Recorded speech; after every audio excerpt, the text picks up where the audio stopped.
So then, let me connect this with the problem of birth and death, which puzzles people enormously, of course.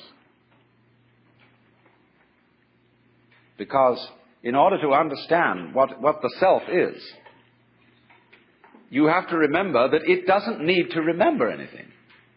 Just like you don't need to know how you work your thyroid gland. So then, when you die, you're not going to have to put up with everlasting non-existence, because that's not an experience. A lot of people are afraid that when they die, they're going to be locked up in a dark room forever. And sort of undergo that.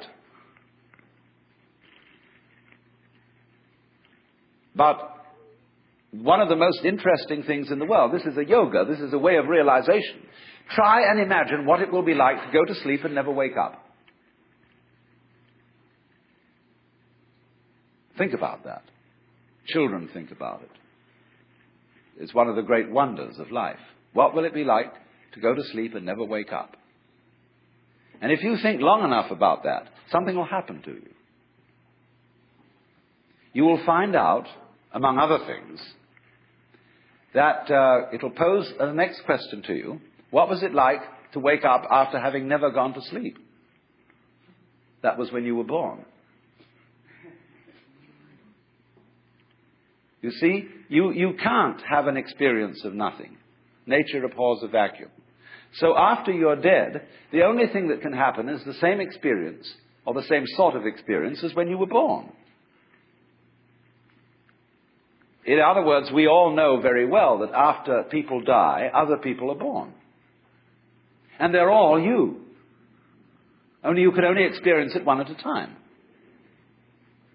Everybody is I. You all know you are you. And wheresoever beings exist throughout all galaxies, it doesn't make any difference. You are all of them.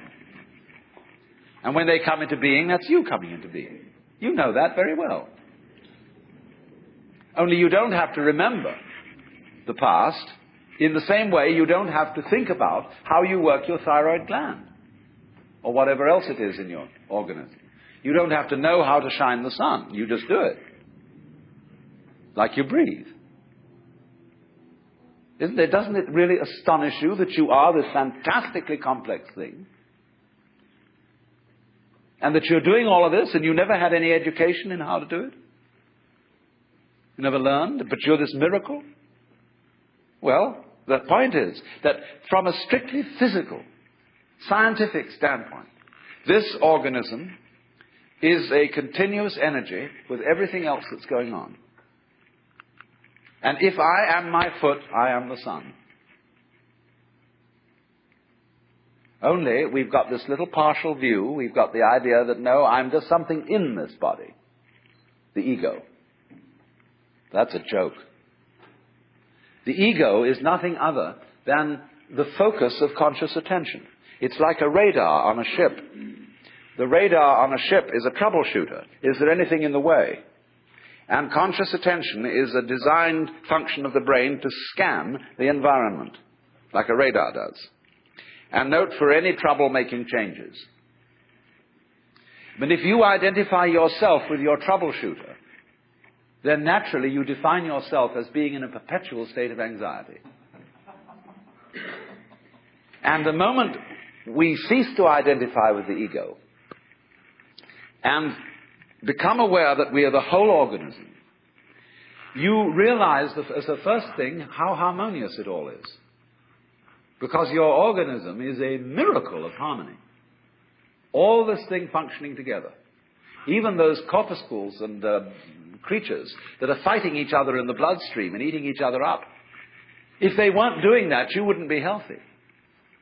So what is discord at one level of your being is harmony at a higher level. And you begin to realize that, and you begin to be aware, too, that the discords of your life and the discords of people's life, which are a fight at one level, at a higher level of the universe, are healthy and harmonious. And you suddenly realize that everything that you are and do is at that level as magnificent and as free of any blemish as the patterns in waves, the markings in marble, the way a cat moves, and that this world is really okay and can't be anything else, because otherwise it couldn't exist. But the reality underneath physical existence, or which really is physical existence, because in my philosophy there's no difference between the physical and the spiritual. These are absolutely out-of-date categories. It's all process. It isn't stuff on the one hand and form on the other. It is pattern. Life is pattern. It is a dance of energy. So I will never invoke spooky knowledge. That is to say that I've had a private revelation, or that I have sensory vibrations going on a plane which you don't have. Everything is standing right out in the open. And it's just a question of how you look at it. So you do discover, when you realize this, the most extraordinary thing to me that I never cease to be flabbergasted at whenever it happens to me.